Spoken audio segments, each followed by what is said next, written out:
Hello, my name is Neil Davidson and I'm the founder of Umber Studios. Welcome to another online drawing session.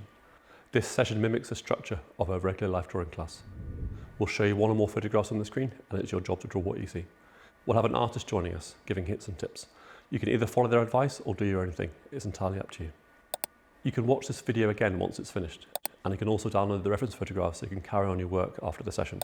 Lots of people watch these sessions twice. The first time round they just watch, and the second time round they watch and draw along. I hope you enjoy the session. Right, let's get started. Hello everyone and welcome to this latest raw umber video. In this portrait drawing session I'll be using willow charcoal on white paper and I'll be drawing a single pose for 1 hour. For erasure I like to use a grey putty rubber because it's really easy to knead into whatever shape you want, so very easy for the detail. Now in this 1 hour pose I want to focus on edges. And edges are basically the boundaries of shapes. And they should often be very nice and soft. And for this reason I'm also using a blending tool. And this can be a piece of tissue, your finger, or a synthetic or hog brush. I would say try them all out and see what you prefer to use. So before we focus on the bulk of the video, I want to talk a little bit about measuring because it's what underlies the rest of the drawing. I will be using some comparative measuring here. And what this means is that I will compare the photo to my drawing. So the first thing I always do is draw the top and the bottom of the head on the page, wherever I want it to be. Now the next line I always like to draw when doing a portrait is the center line. And this is the line that goes all the way from the middle of the chin, through the middle of the nose, through the middle of the eye sockets, through the middle of the forehead. Of course this is an imaginary line, but it's really useful because it can show you the angle of the head. When looking at the middle of the chin to the middle of the forehead, I can see it's at a slight angle.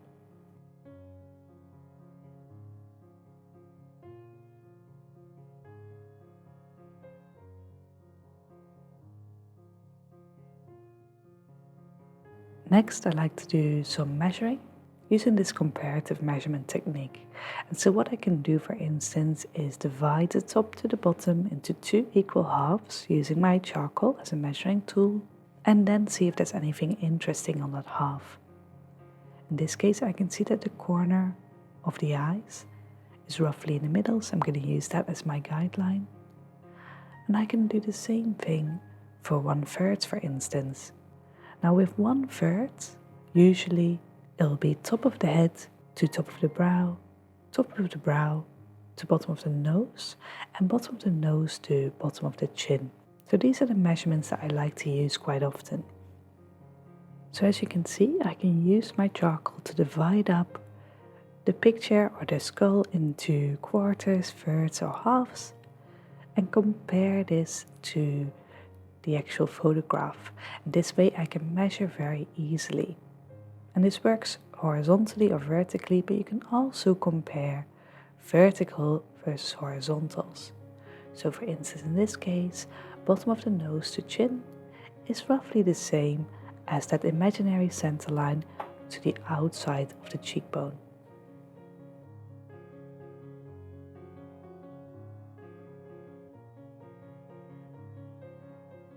So this is basically what measuring is. Now in this video I want to do something a little bit different and draw using mass instead of line. So what I'm doing here is I'm breaking my charcoal into a small, about 1-inch piece, and I'm just going to use the side of it instead. And I'm very lightly building up the tone here in the general shape of the head.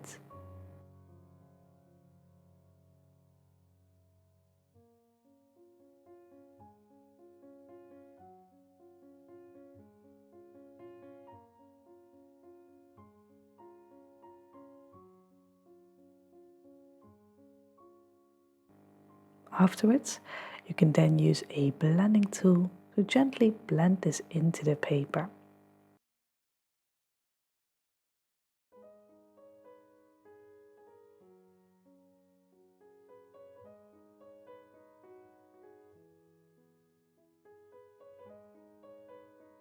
And the idea behind this is to get you thinking in terms of masses, of tone and of shape rather than outlines.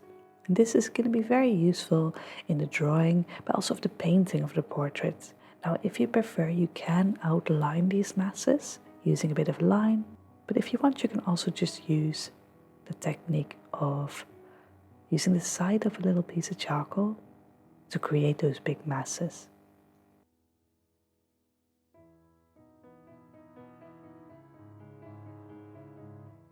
And using the side of the charcoal, you can use it vertically to create a line like I'm doing here for the neck, and you can use it horizontally if you'd like to create a wide mass. So it's quite versatile.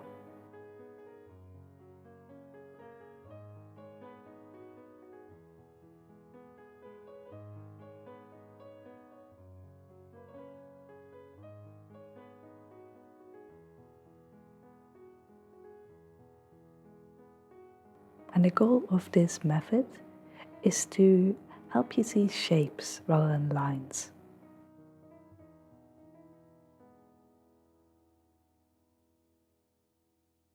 And in order to see these shapes, it's useful to break them up into straight lines. For instance, let's have a look at the neckline. The shape of the shadow there is nice and clear, and I can follow it using the side of the charcoal.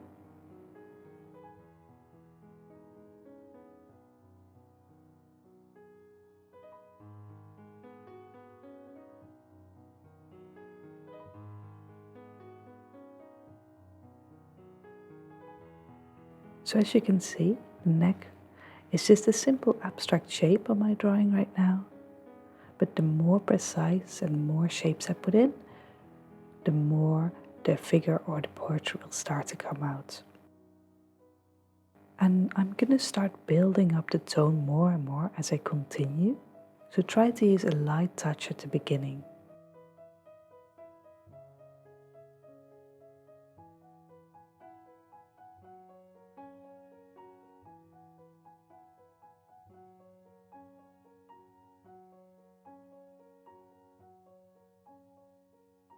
So the neck was a good practice run, and now I'm going to start doing the same thing for the eye sockets.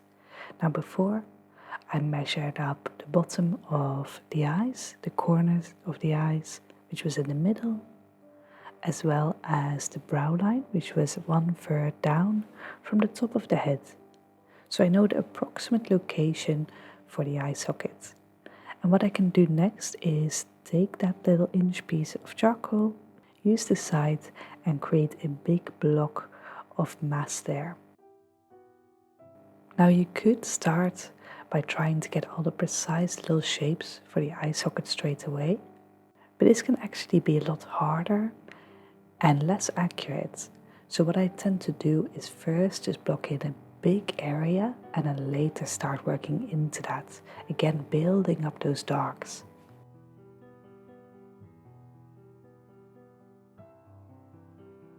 Same thing for the bottom of the nose. There's a very clear dark shape there.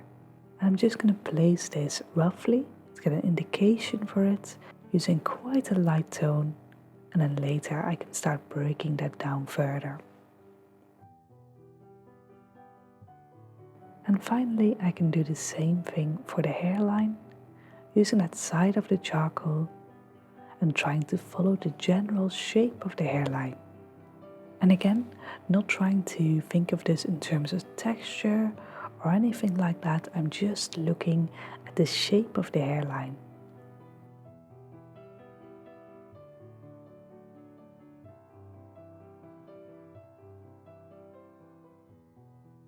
So those details can be put on later, but for now, good questions to ask yourself are: how far does the hair come down? Does it take up half of the space from the top of the brow to the top of the head? How wide is the forehead compared to how high it is? And again, using straight lines can be really helpful here because it helps see the shapes. A curve is harder to see and quantify, whereas a straight line is quite easy to think of in terms of angle, length versus the width and so on.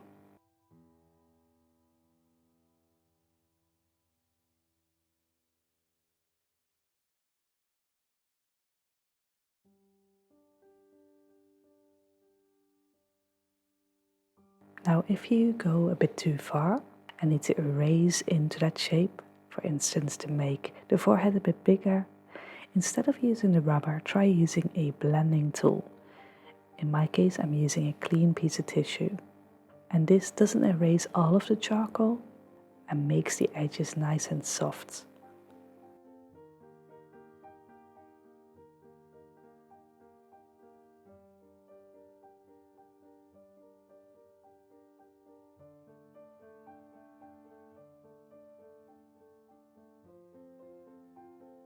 And this is important because 90% of the edges in a portrait will be soft rather than hard lines.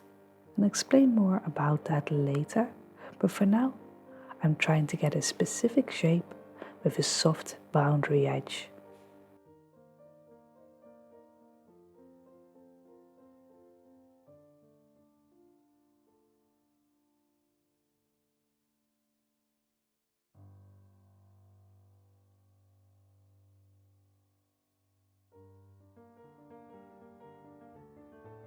If you find yourself going too dark or you're bothered by the texture of the paper, feel free to use that tissue, kitchen roll or your finger to gently blend it in.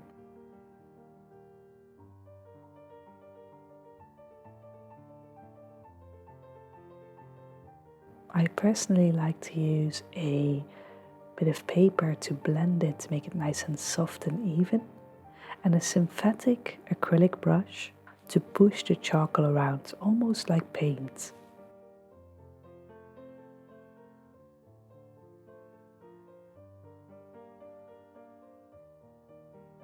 So let's have a look at breaking down these shapes a bit further, just like I did for the forehead. So one important shape for the eye socket is the key shape. And this keystone shape sits in between the base of the brow and the top of the bridge of the nose. It's more or less a triangular shape. And I can use this to see the deep shadow at the base of the left eye socket, and then I can follow the brow, the arch of the brow, to find the rest of the shape of the eye socket.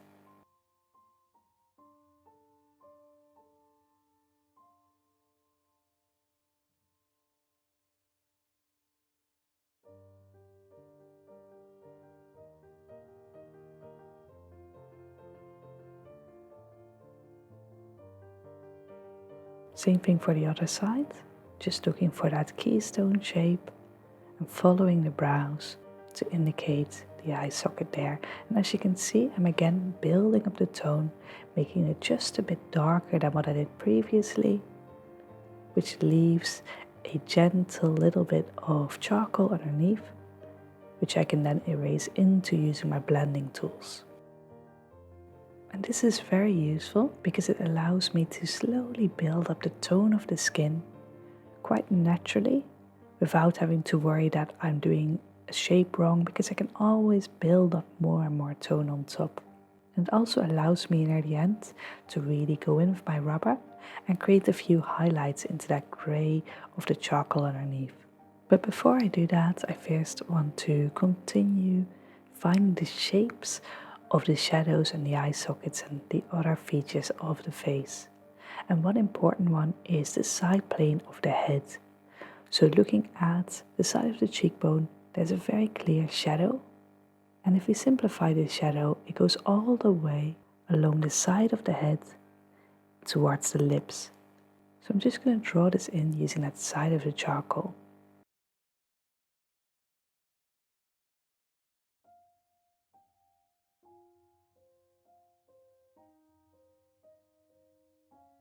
And again, try to think in terms of shapes here.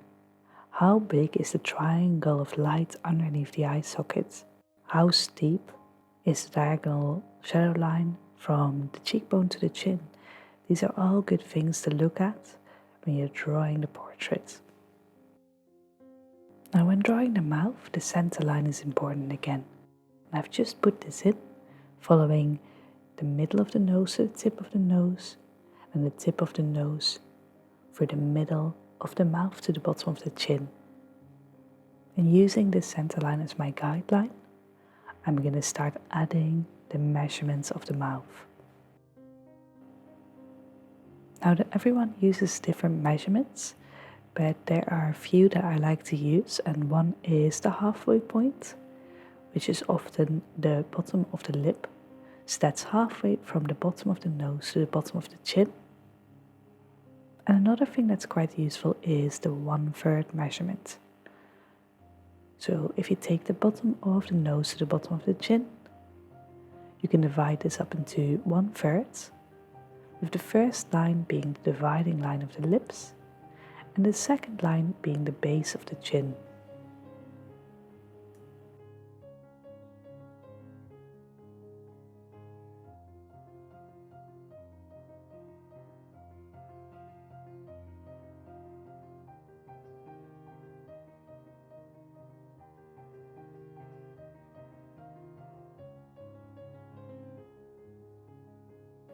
So now I've got these measurements in place, I can again go in with the side of my willow charcoal to indicate the shapes of the lip.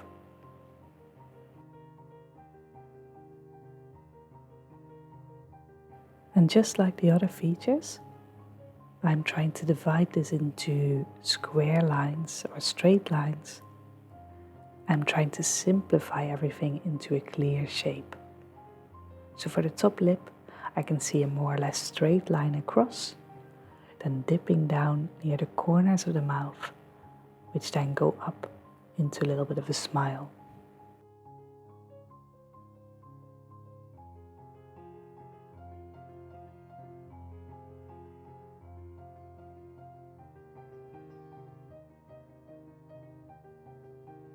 And we can see the shape connecting with the dark shape of the side of the head and the dark shape underneath the bottom lip as well.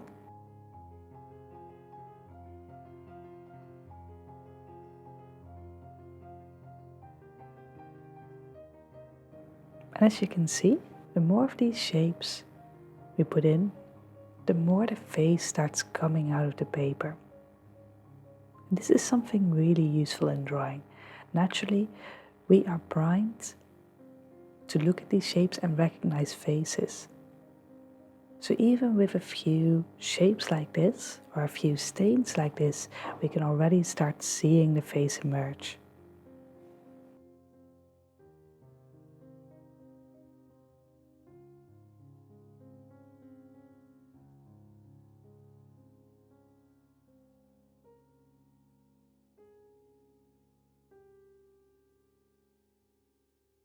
So next I want to talk about the edges of these shapes.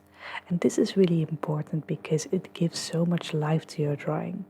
And one thing we have to do as artists is decide what's important for the picture and what's less important for the picture. And in the process of deciding what's important, I found that using edges is one of the quickest ways to give detail and life to the drawing, as opposed to other details. So that's what I'm going to focus on in this video. Now, one of the most important things to realize about edges is the difference between a cast shadow and a form shadow. A cast shadow is a shadow that's being cast by another object. A really good example of this is the nose. The nose is casting a shadow on the top lip, and that shadow underneath the nose is called the cast shadow.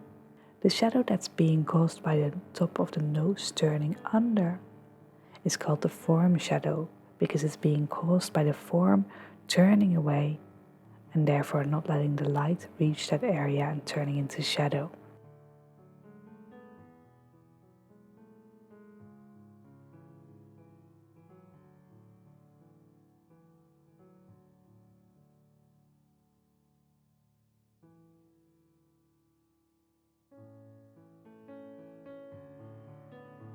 Now, to give quick impact to your drawing, one thing that's really useful is to make the form shadows soft and the cast shadows nice and crisp.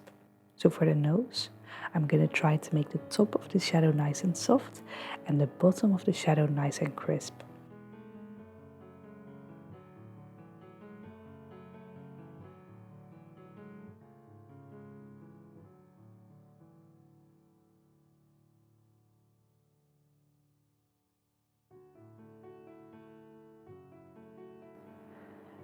Now, in order to crisp up those sharp edges of the cast shadow, it's useful to put down a line. And in order to soften the softs of the top of the nose of the form shadow, it's useful to use a blending tool. And again, feel free to try out different blending tools here. You can go from a stump to your finger, a piece of tissue, or a brush, whatever you prefer to use. As long as that edge gets nice and soft, like a nice gradation.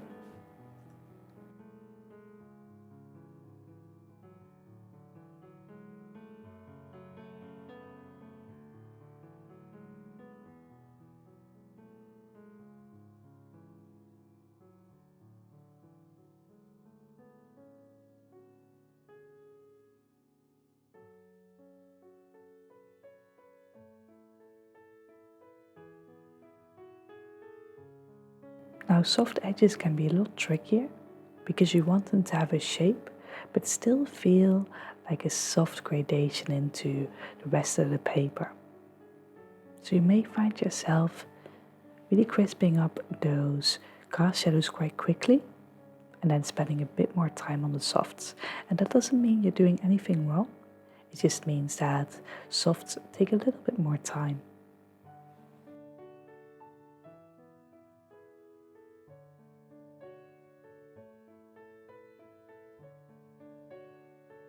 One tool I really like to use for this is the paper stump. And what I tend to do is clean it using my putty rubber and then use the clean stump on the light side of the shadow shape, constantly cleaning it to make sure it gently takes away, then using the unclean stump to go into the darker areas of the shadow. But like I said, there's lots of different ways to blend, so feel free to use whatever you prefer to use. So let's apply the same edge philosophy to the rest of the features. Let's have a look at the mouth, for instance. Now, the top of the top lip is a form shadow. The lip is going under and therefore no light can reach that plane of the top lip. But the bottom of the top lip has a little crisp edge to it, and this is caused by that cast shadow that's being cast by the top lip on the lower lip.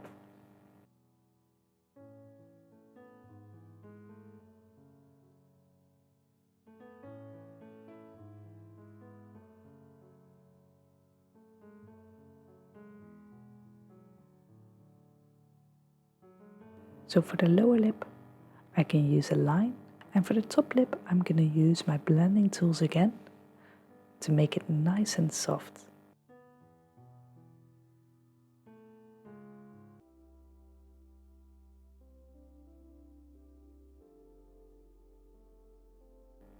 And as you can see, the more I do this, the more I soften up the top part of that lip, the more it feels like it turns under. So edges are very important in terms of getting that sense of space and that sense of a 3D feel to your drawing. And the softer you can make these form shadows, the more of a sense of realism you can convey in your drawings.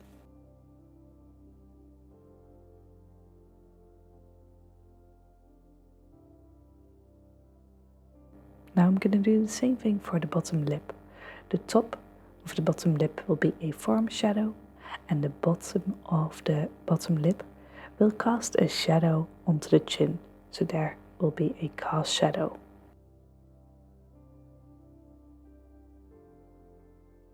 And of course, while I'm doing this, if you have any questions at all, feel free to ask me right here in the comments if you're watching this live.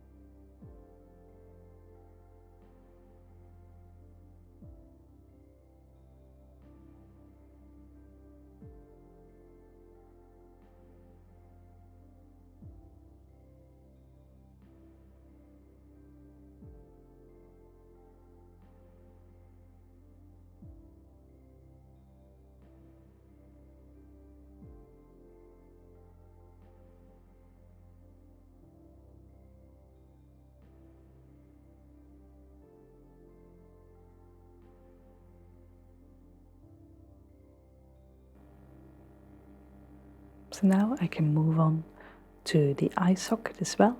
And the eye sockets are a little bit trickier because there's so many small shapes in there. But the same principle applies the same way as the nose and the lips. The light's coming from the top of the brow is here. It's also turning slowly into the eye sockets, and so therefore it's a firm shadow and nice and soft.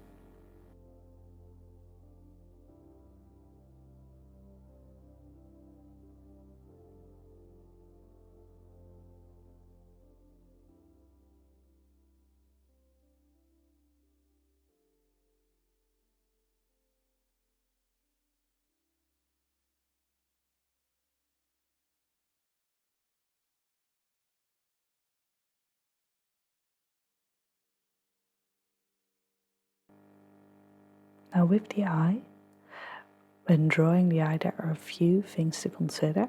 And the first thing is, where is the inner corner of the eye?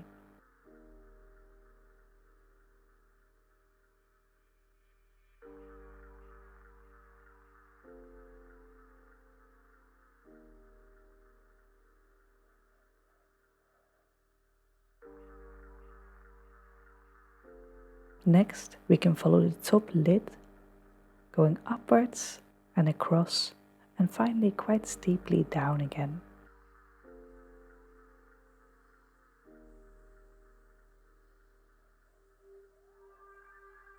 Now the top lid often has a fold to it, so that will sit on top of that bridge-like shape, and of course below it will be the iris and the pupil, which I'm going to simplify as a single dark shape.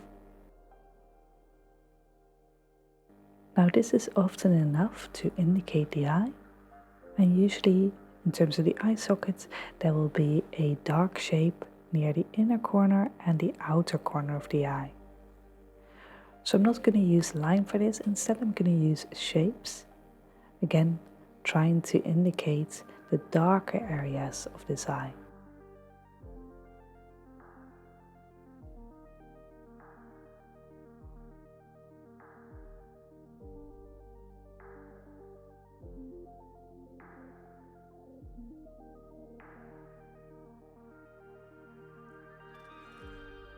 And just like the other features, I'm slowly building up the tone, using darker and darker charcoal by using more pressure.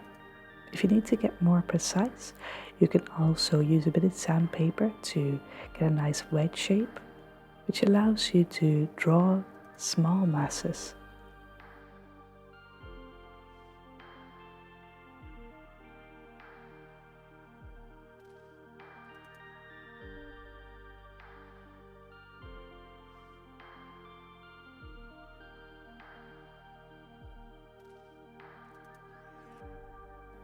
So now we've got the shapes of the eye socket and the eye. I can start softening it, again looking for the form shadow versus the cast shadow.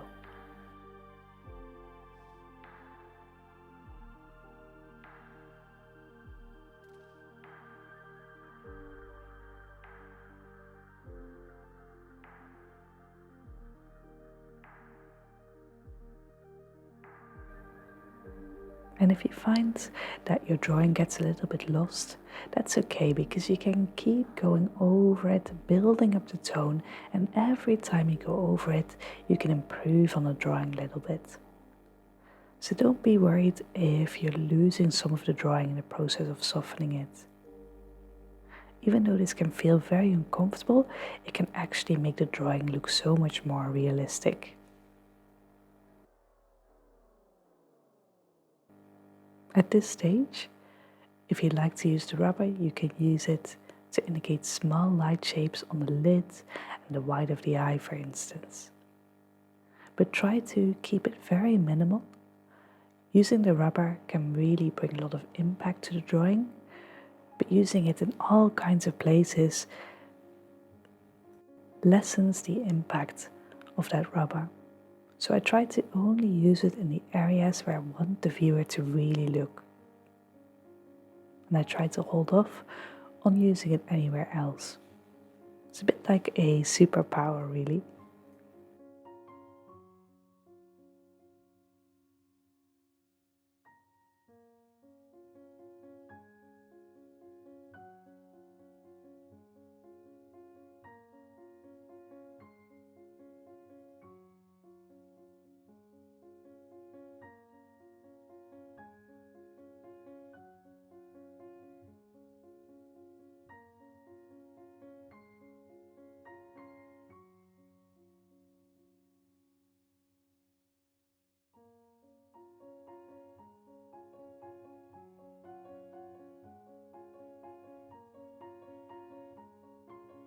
So now the same thing for the other eye socket, looking for the edge of the keystone shape, which is that shape that separates the base of each brow. Then looking for the corner of the eye, the way the top lid bridges over the eyeball, and then the shapes of the iris and the shape of the shadow beneath the base of the brow and the other corner of the eye. And once I've got these basic shapes in, again, I can start going in and soften these shapes into the rest of the paper.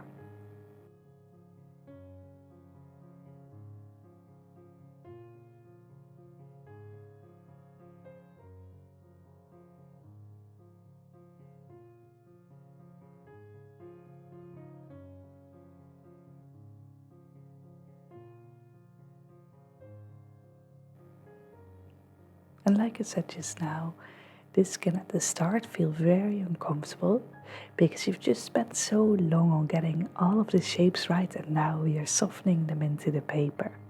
But actually, it just feels so much more realistic because in real life we don't always see a sharp edge around everything. We can't actually see much difference between the iris and the shadow of the eye socket. So if we can't see that in real life, why would we draw it in? So for this reason, I'm always softening and losing some of these shapes into each other. And the more I can do this, the more realistic the drawing will feel.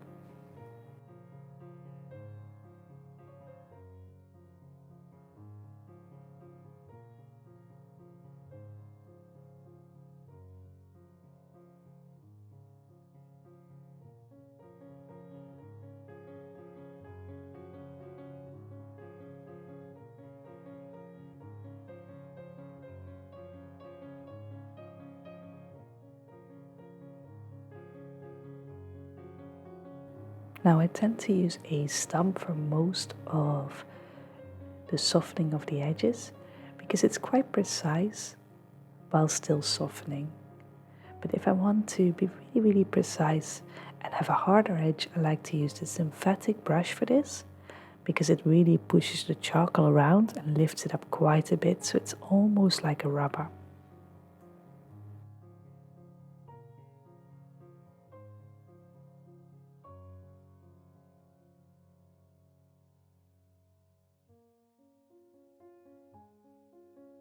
And finally, I like to use the rubber to indicate the highlights in the shadow as well as the lights. And the rubber leaves a nice crisp edge there.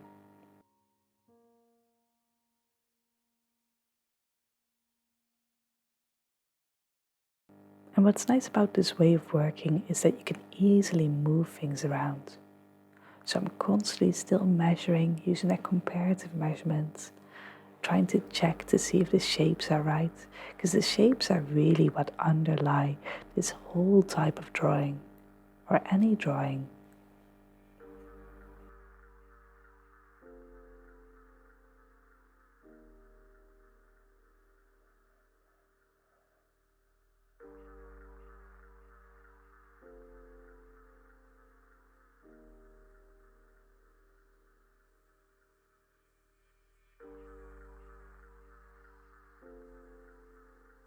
And again, while I'm doing this, if you have any questions at all, feel free to let me know in the comments. And otherwise, I will speak to you in a few minutes.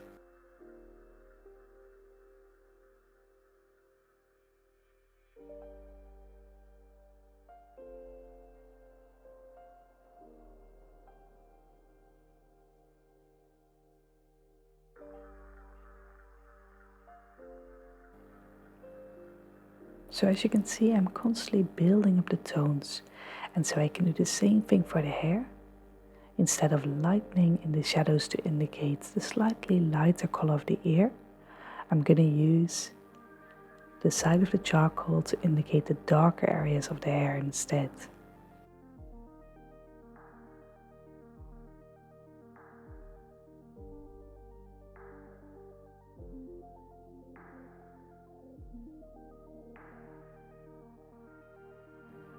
So now I'm more or less happy with the eyes. And you can also see that I've made them the darkest and most detailed of the drawing. And this is for a reason. When our eye focuses on any object, it can't focus on anything else. This is called focal points. And so when we're drawing, our eye focuses on each part individually. So it's very tempting to make everything in focus and very hard and crisp. But actually this is not what the eye does and can actually confuse the viewer. So instead I'm going to try to emulate what the eye naturally does by only focusing on the areas that I want the viewer to focus on. So the eyes, which I made a bit darker and a bit more detailed. And I'm going to leave the areas that I don't want the viewer to focus on as much, a bit more soft. So this includes the hairline, for instance.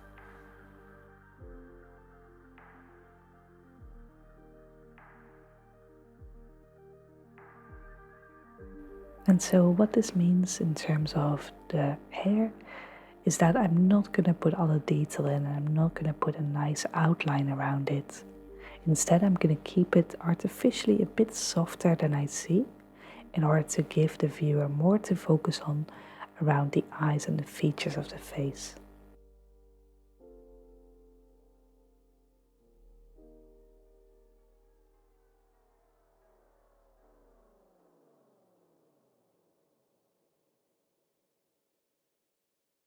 So now, as we're getting to the end of the video, I'm going to give it a final pass. And I've really already told you everything you need to know here.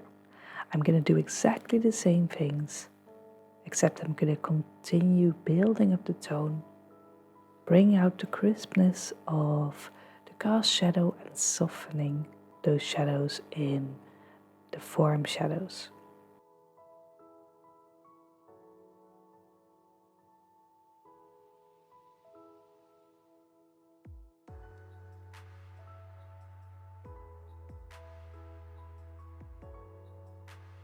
So for instance, with the nose now, I can really go for it with the darkness of my charcoal, making the shape more specific and nicely softening the top of the tip of the nose.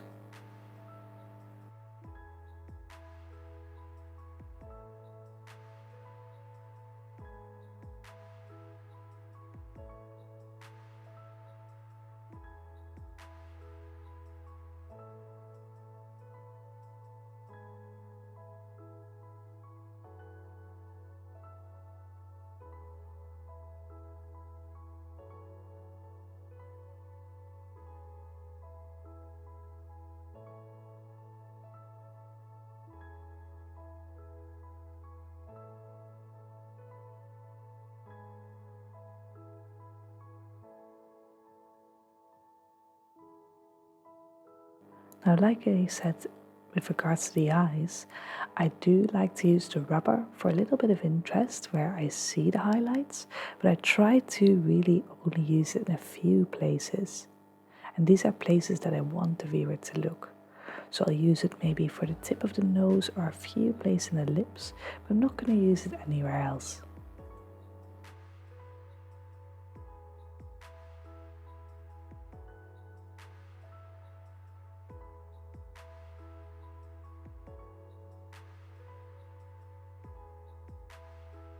So now the nose has a bit more focus.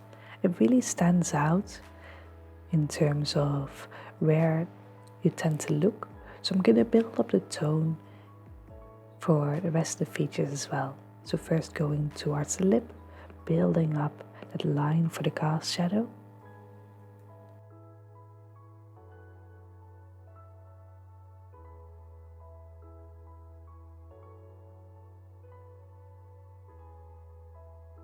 Softening the lines for the form shadows at the top of the top lip.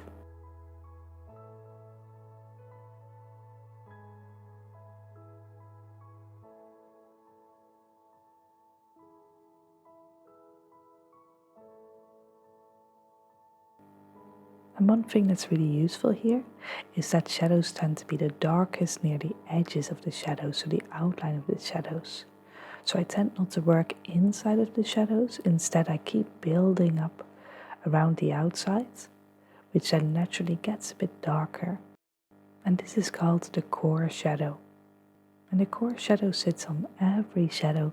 Sometimes it's a little bit easier to see, sometimes a bit harder to see.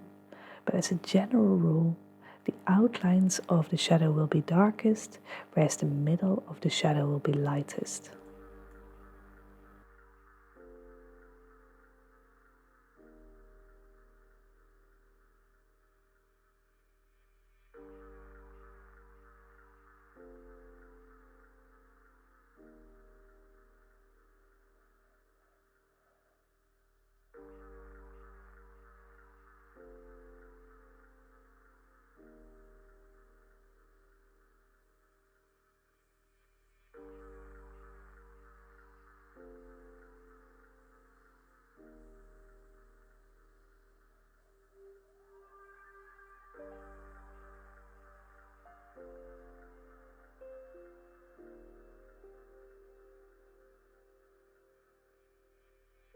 So when using lines, I tend to only use them for the outline of both the shadows and the outline of the rest of the face, for instance, but not in the middle of a shadow if I can help it.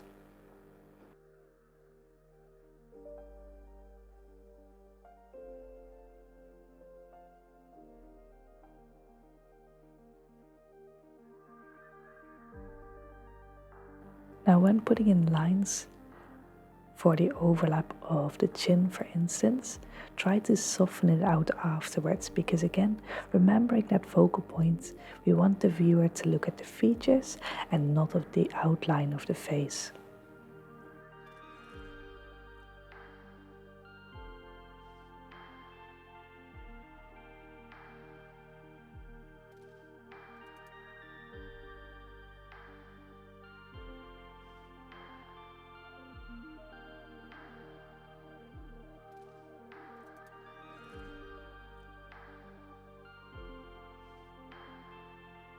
So for me, the fun about Willow Charcoal is that it feels very like paint, because you can draw big masses.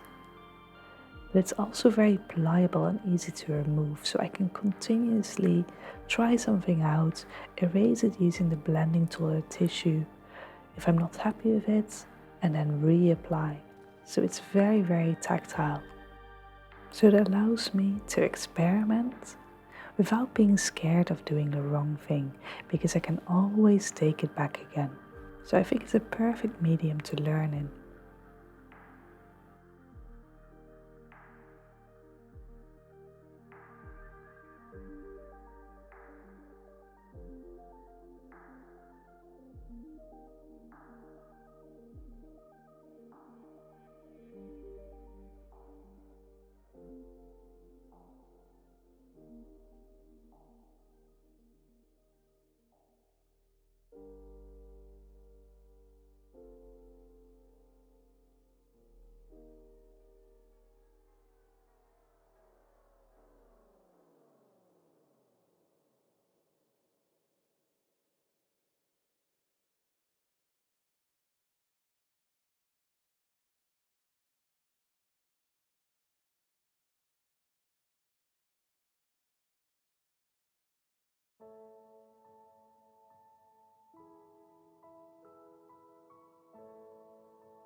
Now again, when doing this, keep in mind that focal points above all else, in terms of importance, for me, the shapes will always be the most important, because they underlie everything I do.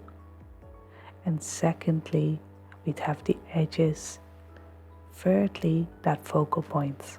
So now I've got quite a lot of focus on the nose and mouth, so I'm going to work on the shapes and focal point of the eyes.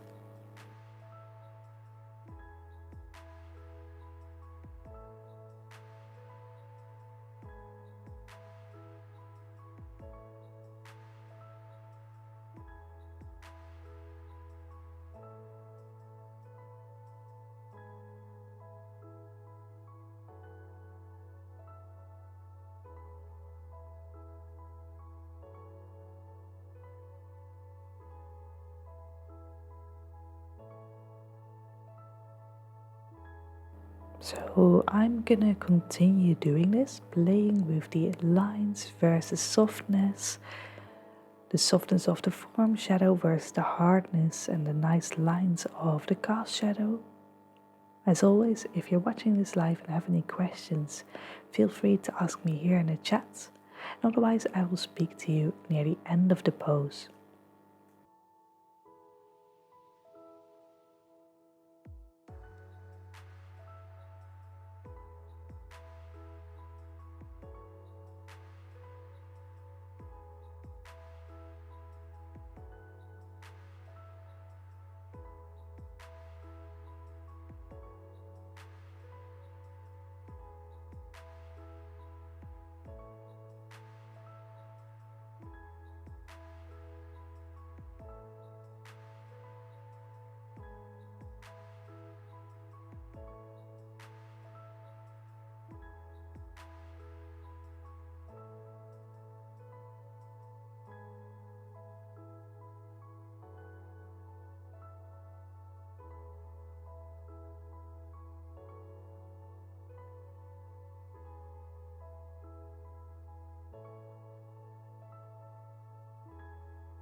Alright, so that's the end of the pose.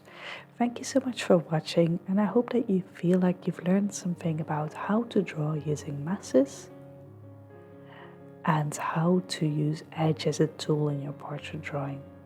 Now, if you'd like to show us your work, feel free to use the photograph button here in the chat, or otherwise use hashtag #RawUmberLive if you use Instagram. I hope you enjoyed the session and thank you for taking part. Don't forget to photograph your works, put them on Instagram and hashtag them with #RawUmberLive. We run 2 sessions a week, a portrait drawing session every Sunday at 4 p.m. and figure drawing every Wednesday at 8 p.m. The last portrait session of every month is free. Thank you and goodbye.